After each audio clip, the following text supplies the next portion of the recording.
Very good morning to all of you. आज हमारा fourth lecture है फिजिक्स में और मैंने आपको बता दिया था केपलर के थर्ड लेक्चर में केपलर्स के लॉ स्टेटमेंट सभी के बता दिए थे और आज हम सेकंड लॉ को डेरिवेट कर रहे हैं कि किस प्रकार से इसका निगमन होता है।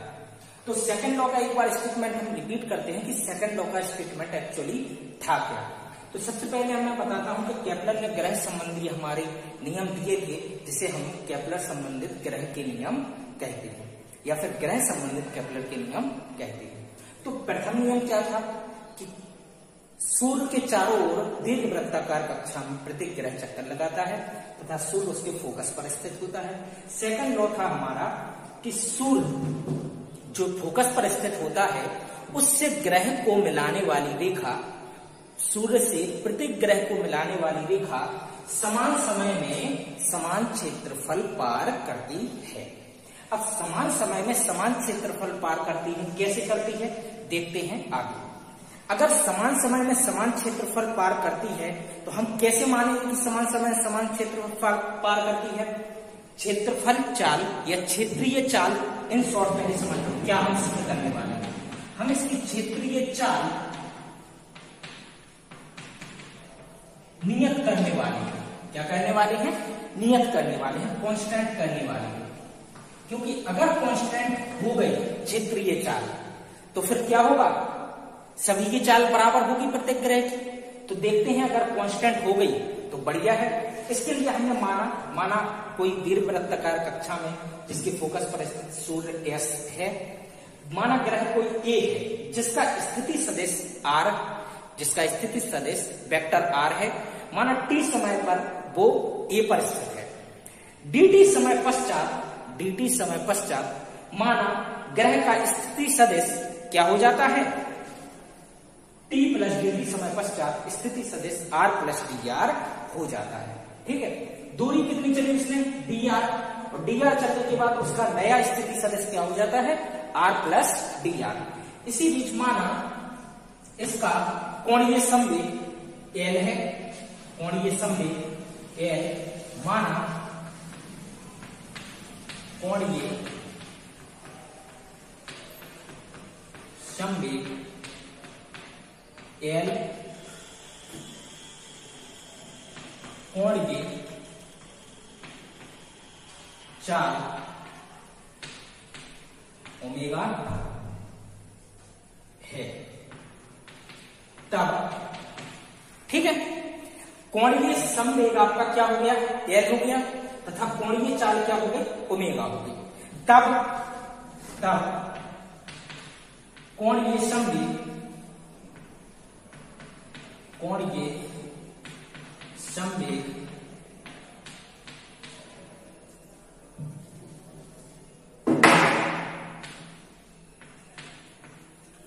L बराबर आई ओमेगा, जहां आई बराबर क्या है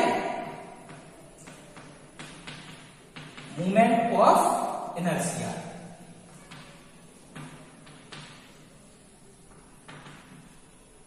आई क्या है आपका moment of inertia. Moment of inertia का मान रख दो L बराबर mr² होता है। किसी डिस्क के लिए मोमेंट ऑफ इनर्शिया क्या होता है mr², ओमेगा ज्यों का है। ठीक है, समीकरण नंबर 1, चूंकि m क्या है ग्रह का द्रव्यमान, r क्या है स्थिति सदिश जो भी फिक्स था, क्या बदल जाएगा r का मान? नहीं बदलेगा। और ओमेगा क्या है नियत है, तब L बराबर क्या हो गया तो आपका, या फिर L बटे m क्या कर दो m का पक्षांतर कर दो बराबर r² ओमेगा बराबर कांस्टेंट। क्या ऐसा बोल सकते हैं हम। L बराबर क्या होता है आई ओमेगा, आई क्या है मोमेंट ऑफ इनर्शिया, किसी डिस्क के लिए मोमेंट ऑफ इनर्शिया क्या होता है mr² इंटू ओमेगा। ओमेगा आपका नियत है, m का हमने नीचे पक्षांतर कर दिया। अगर नहीं भी करते तो द्रव्यमान भी तो फिक्स रहेगा, द्रव्यमान भी फिक्स रहा तो m का पक्षांतर नीचे कर दिया, L/m बराबर r² ओमेगा, जो कि हमारा क्या है नियत है।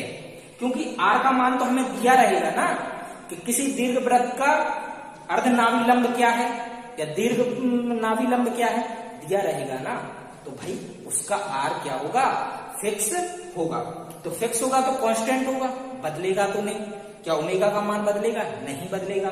तो आर स्क्वायर ओमेगा बराबर क्या हो गया हमारा, कांस्टेंट हो गया, मतलब नियत हो गया। अब हम देखते हैं क्षेत्रीय चाल। तब ग्रह की क्षेत्रीय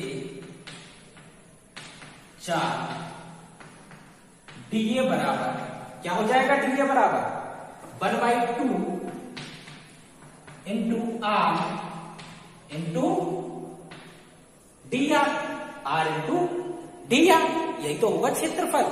भाई इस चीज का क्षेत्रफल क्या होगा, एक त्रिभुज बनना 1/2 आर इंटू डी आर। तो भाई अब टी के सापेक्ष अवकलन करने पर टी के सापेक्ष अवकलन कर दो भाई, D A upon D T बराबर 1/2 इंटू आर। क्या आर का अवकलन होगा, नहीं होगा, क्योंकि आर एक कांस्टेंट राशि है, नियत राशि है। ठीक है, तो आर की वैल्यू डेविएट नहीं करेगी, बदलेगा क्या, सिर्फ डी आर। तो इंटू डी आर बटे डी टी, दिख रहा है, एक स्टेप और लिखते हैं, D A upon D T बराबर, देखो D A upon D T, अब दिख रहा है, हाँ, D A upon D T बराबर 1/2 R into R by D T को भी लिख दें। दूरी परिवर्तन की दर को क्या कहते हैं, वेग कहते हैं। तो देखिए वेग भी लिख दें, तो 1/2 आर इंटू वी। अब यहां लिखते हैं, ठीक है, आर इंटू भी। अब भाई देखिए चाल में भी बराबर क्या होता है, आर ओमेगा। वृत्तीय चाल में परिवर्तित करें देखिए चाल को, तो v बराबर क्या होता है, आर ओमेगा। तो डी ए बटे डी टी बराबर 1/2 इंटू आर इंटू v को क्या लिखते हैं, आर ओमेगा लिखते हैं।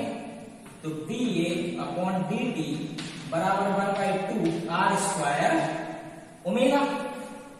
और आर स्क्वायर ओमेगा की जगह हम क्या ए लिखते हैं, L by M. R square लिखते एल बाई एम लिखते हैं। समीकरण 1 से आर स्क्वायर ओमेगा बराबर एल बाई एम। तो D A by D T बराबर एल अपॉन 2m, जो कि क्या है, कांस्टेंट। क्या है, कांस्टेंट है। अतः डी अपॉन डी टी बराबर नियत, डी बराबर डी टी बराबर नियत। ठीक है, थोड़ा मैं कैमरा ऐसा कर रहा हूं जिससे आपको वहां का दिख जाएगा। तो लास्ट में स्क्रीनशॉट ले लेना, ठीक है। एक सेकंड।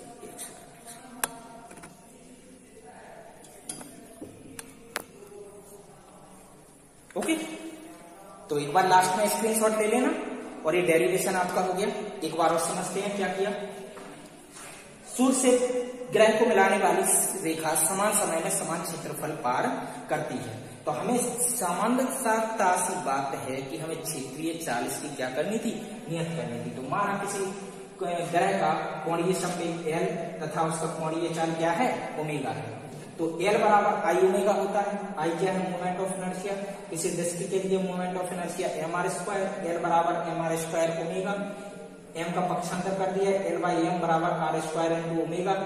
ये भी नियत है, ये भी नियत है, तो ये नियतांक कांस्टेंट हो जाएगा।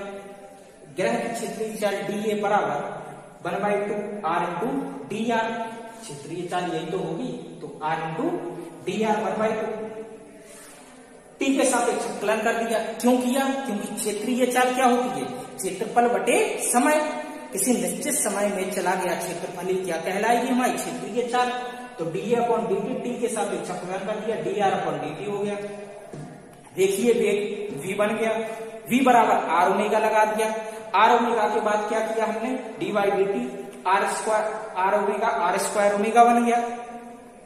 r स्क्वायर ओमेगा बराबर क्या होता है l बाई एम, हमने समीकरण 1 से रख दिया। अब वहां बन गया l बाई 2m, 2 एक संख्या है, l बाई एम पहले से कांस्टेंट है, तो dA अपॉन dt क्या हो जाएगा वो भी कांस्टेंट अर्थात नियत हो जाएगा। तो जब l dA अपॉन dt नियत हो गया तो प्रत्येक ग्रह के लिए क्षेत्रीय चाल हमेशा क्या होगी नियत होगी। ओके ठीक है, आज के लिए इतना ही। कोई डाउट हो तो आप पूछ सकते हैं व्हाट्सएप पे या पर्सनल मैसेज करके। ठीक, आज के लिए इतना ही, धन्यवाद।